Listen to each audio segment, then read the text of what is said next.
sound.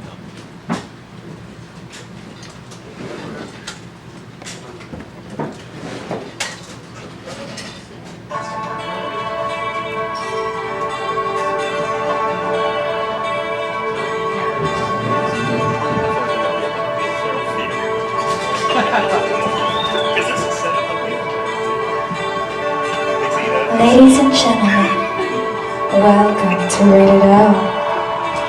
If you have a cell phone, please put it on vibrate and put it in your lap, or perhaps sit on it to help you get in our mood. Ladies and gentlemen, please put your hands together for David LeChance.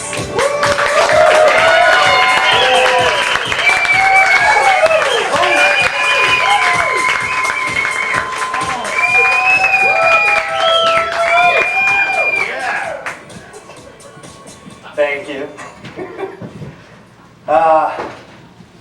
Lauren's been working really hard putting together a funny show for everyone this evening. Just glad he asked me to open up for him. I think it really just goes to show you that blackmail really does work. I had to rewrite a lot of what I had this evening before I came out here. I was running this past a group of friends, and a buddy of mine's girlfriend said, I don't know, why does it just sound so bitter to me? Oh, and it would. That bitch. No, I didn't say it. I said, I thank you. I value your input. You bitch. So, there seems to be something kind of unnatural about standing in front of a large crowd of people like this, or even a medium-sized crowd like this. I think it's a throwback. It's an evolutionary artifact. In the animal kingdom, having this many eyes on you all at once usually means that someone's about to get eaten. So, got a speeding ticket on my way to work today. Yeah, no way. Got a speeding ticket on my way to work today. 90 in the school zone. So, well, it is 65 during school hours. They really don't like the kids. So, I'm thinking, you know, it's 10 after 8. Shouldn't these kids be in the classroom and off the hood of my car? Who's really at fault here? No, it was, I got chased down by a bicycle cop. It took him a while to catch up with me, though. He was pedaling to beat hell, ringing his little bell, bling, bling. Finally, I said, all right. I pulled over. I said, okay, you can give me a pump back to the station on your handlebars. So, I didn't want him getting in trouble. I don't know what happens if you can't cut it as a bicycle cop, but they probably bust you down to razor scooter cop. So speaking of tossing salad, have you, didn't see that one, did you? I'll wait. Do you ever have one of those times where you just think of something really ridiculous or really funny and just start howling, and you know that you can't tell anybody what's so funny around you? This happened to me at a friend of mine's wedding. I was at a table with my family, and they bring out the salad plates. They've got discrete little piles of, endive and tomatoes and, dressing on the side. And I'm thinking, great, $100 a plate? I got to toss my own salad? I'm just howling at this point, you know. I told my mom, and she just laughed and said, I don't get it. So thank you for laughing at it, but shame on you all the same. I learned a little bit of Russian for a trip that I took lately.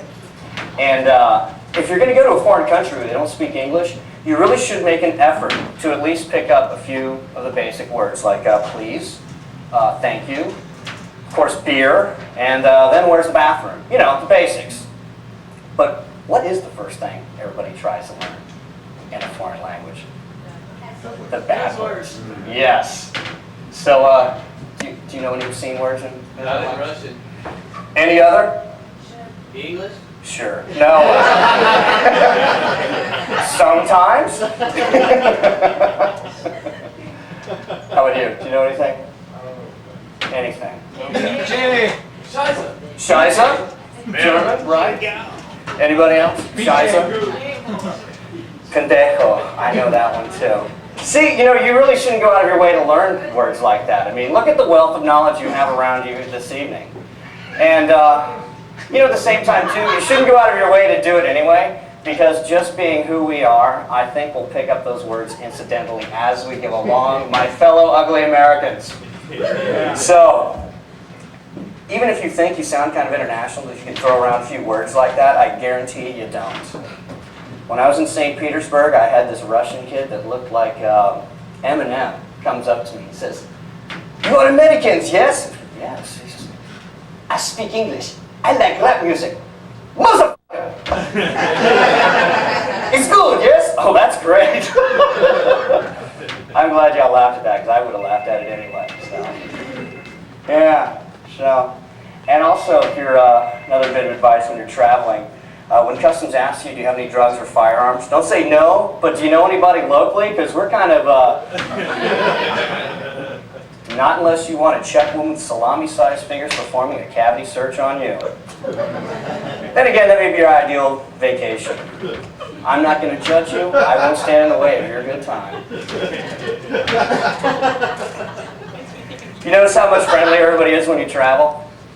You know, when you're on Bourbon Street, you're at a bar, the table next to you, strangers to you, but by the end of the night, you're boozing, you're raising hell, you're creating those epic stories that you'll tell all your friends when you get home. You know, why don't we do that more in our home cities? You. I'd love to talk to you. Hang out with you, get to know you, have drinks with you, wake up between you and your girlfriend in the morning. I mean...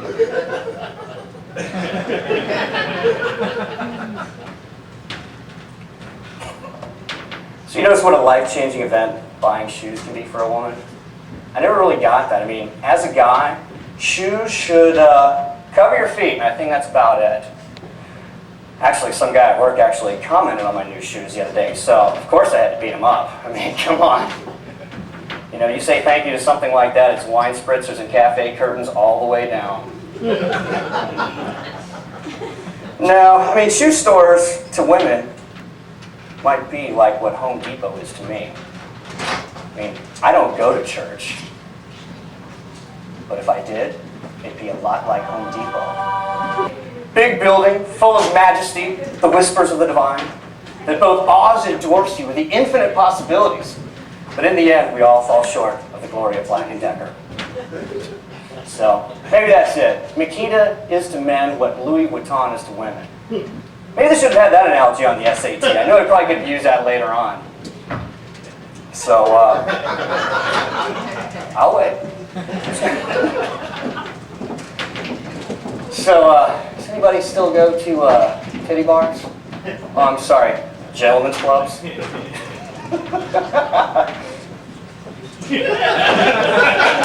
on up!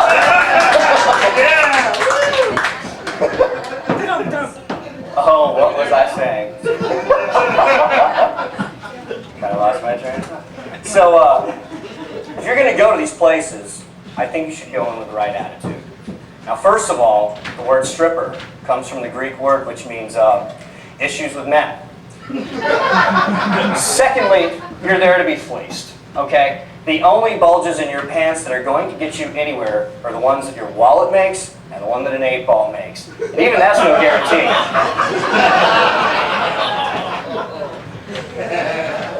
So,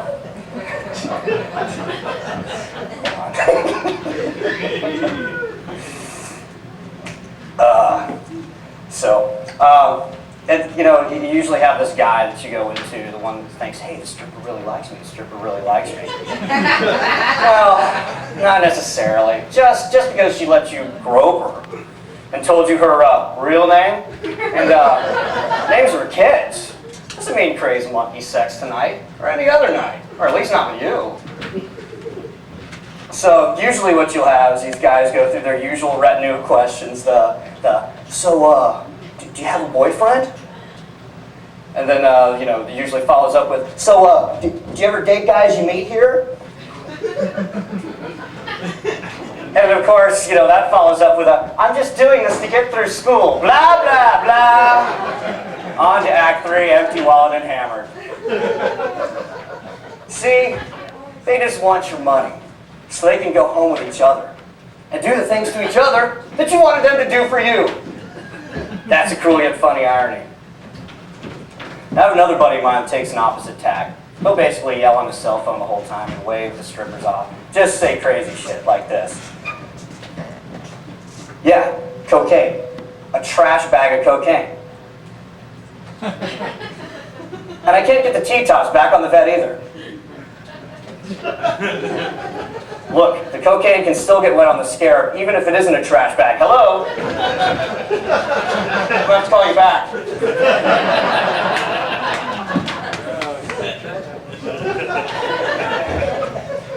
So what I like to do is I like to show up with scorecards like an Olympic judge and score Willow and Chartreuse on their approach. So it goes a little something like this. Now, you are cute as a button, but that "Baby Can I Dance" for this song for you because it gets me really hot, it's a bit worn. I'm going to have to give you 6 judges. So.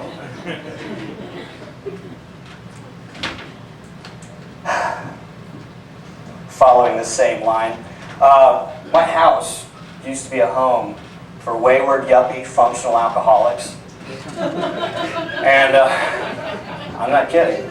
As everybody started moving out, and I started getting the house back to myself, I started cleaning out all the closets and the garage and the attic. And, you know, people just left behind so much crap. It really was almost like an archaeological dig. You know, something you'd see on the Learning Channel, the epics of roommates past. The one item that really does stand out is box of porno tapes. Now, I don't mean like 4 or 5 porno tapes. I mean a big box full of 40 or 50 porno tapes. Bad 80s porno tapes. No production value, no forethought. Just set up a camera in a basement and let the magic happen. So they were really just too bad to, you know, even keep around. I know because I watched them all, and I couldn't find anybody to fess up to who they belonged to. So I found a new use for them. I leave them at people's houses. Between seat cushions and VCRs, bookcases, mailboxes, sometimes golf bags. Yeah, that's pretty funny. I hope I haven't caused any protracted weirdness in anybody's houses or any breakups, you know. Say, hey honey, want to rent a movie? Why don't you just push play on the VCR? Ask Force 1 is still in there on your favorite part, if I'm not mistaken. F***ing animal. So, I won't too readily let go of this porno string. Does everybody know what a fluffer is? In porno? Everybody laughs, listen to y'all. A fluffer is someone in porno that gets the male actors ready to act by, yeah, it seems like y'all can put this together. So, they actually have an equivalent for the female actresses. They're called puffers. What the puffer does to prepare the female actress to act is meet them when they walk in and say, oh my God, you look great. Have you lost weight? And are those shoes, I love them. Are they new? Now come on, let's go cuddle. You can tell me all about your day and talk about feelings. Oh, it was the best job I ever had.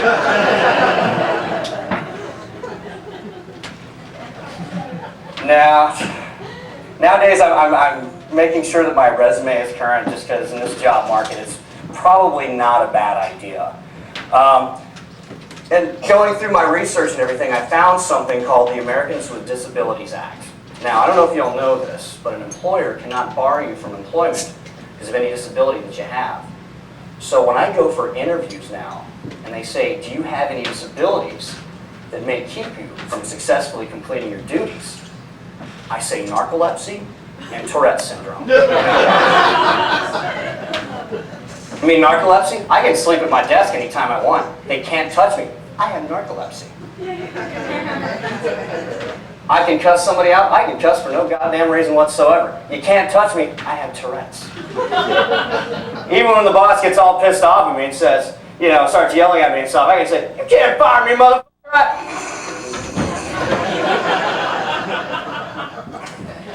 So, maybe I said I wasn't going to talk about my job, but I was probably lying. This is a lot cheaper than therapy. I I love corporate speak, just sort of as an observer, not as a recipient. But this corporate speak, you know, the languages that managers use to mask the fact that they are about to screw or manipulate you. This is one of my favorites. Have an opportunity for you. An opportunity. You know, I usually say, why don't you be honest with me? It might make me think that you respect me at least a little bit. And actually, I usually expect my suitors to buy me dinner before I grab my ankles. So, come on, talk dirty to me a little bit. Get me in the mood first. And of course, that usually leads to, yeah, you're not being a team player. If you notice that team player, you're not being a team player, has become the equivalent of what you used to hear on the playground, come on, everyone else is doing it. You heard this, there's no I in team. There's no I in team. I always like to say, yeah, there's no you in team either. But there is an I in David, and I think that's what's really important here. It's good stuff. And as far as the families that our companies try to present themselves to us as, I don't buy it. You know, because I'm never going to have this conversation with my family. Now, David, even though you've been a valued member of this family, we've had to make some changes. We've replaced you with a more cost-effective son from Brazil. His name is Paulo. I think he's going to help us be a much more streamlined, lean family for the 21st century. See, I got the hands. I am so ready for management. So, now that I'm getting older, I'm trying to act a little more immature. Shut up. When I go to grocery stores now, I like to act up the way I wanted to when I was a kid, but I couldn't because my parents were there. So I like to get really hauling ass on a cart through frozen foods. Hit displays. Take a free shot with a bag of tortillas or something, because the kids love it. They're like, they want to do it, and the parents are just pissed. It's like, how do you expect me to keep order when you're doing stuff like that? What kind of example are you setting for my children? And first of all, I am not a good example for your children. Second of all, and you're really not going to like this, is sometimes your children are an example of me. I mean, think about it. Think about how blunt kids can get away with being. I mean, when was the last time you just called anybody a big dookie head? And one time I see this kid just walking around, flapping his arms, saying belly button over and over again. Belly button, belly button, belly button. Why? Why not? He's a kid. He can get away with that shit then. I could never do that now. I'd be locked up. Well, I mean, besides what I just did now. So, now, I think I'm going to do it at my next staff meeting. Do a little something like this. Now, I think you're going to find these financial trends over the next couple of months. Just stand up and go, I can't hear you! You're a big dookie head! And I'm going to lunch. Belly button, belly button, belly button. I think I can try it.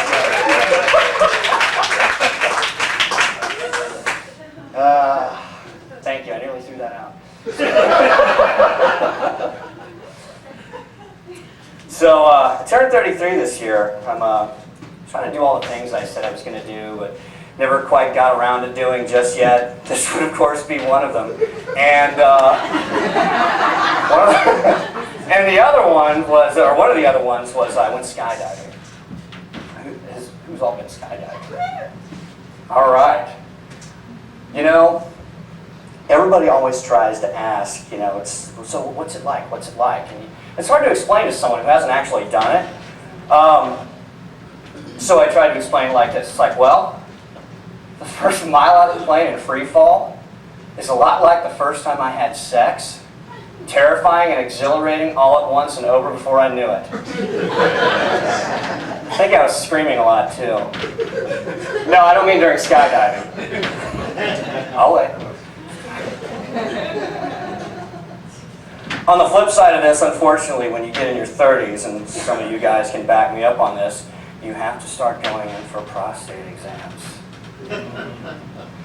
Remember back in biology class when snapping that latex glove was kind of funny? Well, it's not funny anymore, is it? It's really kind of traumatic, right? You know, is it normal for the doctor to keep both hands on your shoulders during the whole exam?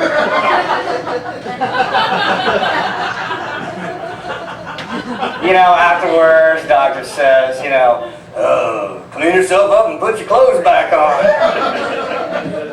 I'm like, can't you just hold me for a while? I'm feeling kind of vulnerable.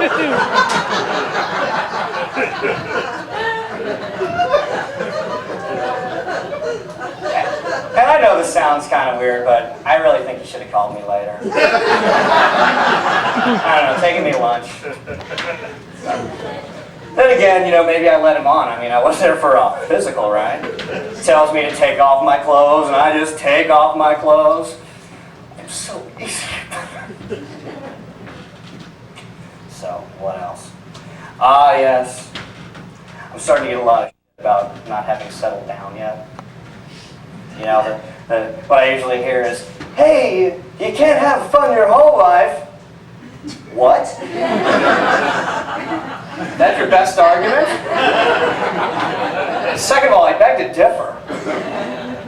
Second is what? Oh, come on, don't you want to have kids? Don't you want to have kids? It's like, well, no. We have remote controls now, and share my PlayStation 2? Whatever.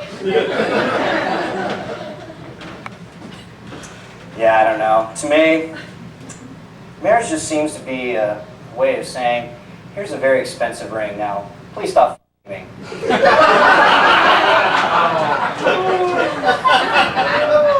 First time I did that, I got nothing. It's like, uh-oh. Good night. So, a buddy of mine, when I told him I was gonna try doing stand-up, he says, he goes, hey, Dave, you gotta watch reality TV. You gotta watch reality TV. Everyone's watching it. You gotta know how to parody reality TV. And, you know, as a general rule, I avoid it like the plague. But what I can get from it, what really does, like, really kind of disgusts me about reality TV is you see these people in the early stages, I guess they go on where they've got the cattle call, where they just bring everybody in. And these people come in and, you know, they get a professional appraisal of their ability to sing or whatever. And they get really bent out of shape and they don't like what they hear. Who are you to judge me? Up there it's like, judges? We judge. You came in here on your own free will. I thought you knew that. I'm sorry. Yeah. I was watching TV the other day and Sandra Bullock had a stalker or something. They had to put a restraining order on him, blah, blah, blah. And, you know, I don't know if you know what stalkers do, but, you know, they'll call every 5 minutes for days, for weeks. They'll follow people around and wait outside their house. I'm like thinking, I don't have the attention span for something like that. So, you know, I thought I'd at least give it a try, you know, so I even tried to keep a log. It didn't work out very well. I call this stalking for those who suffer from ADD. I think I have a log in here somewhere. Yeah, all right. Oops. Okay, let's see. Pretty much kept it on receipts. Okay. Day 1, called twice within an hour, and then I had to go drop off dry cleaning. Day 2, went to the driving range. Day 3, returned library books. Day 4, I actually went downtown. I saw a friend of hers, and I was going to go up and say, hey, what's up with your friend? But then the waitress walks by with this really cute exposed midriff, so I ordered a round of shots instead. How many shots did I? I think somebody owes me some money. Then, this is when I really started losing track of it. Oh, this is day 7. I was heading downtown and was on the freeway, and I thought, hey, her house is kind of close to here. Maybe I should at least, you know, speed by or something. I mean, after all, I'm supposed to be stalking. But, I was kind of running late, so I thought this close will just have to be weird enough. Stalk you later! So, I really started losing at this point. Day 14, I actually ran into her at the mall, and I couldn't quite remember her name, but I said, hey, let's go do something next week, and got her phone number again. And so, since I really did such a shitty job last time, I started over from day 1. Except this time on day 4, I got her friend's phone number instead. I mean, just don't have the follow through. No, seriously, by the time a woman gets a restraining order on me, it's like, you know what? I don't want to see you anymore either, okay? Whatever. And that's it for me. Thanks.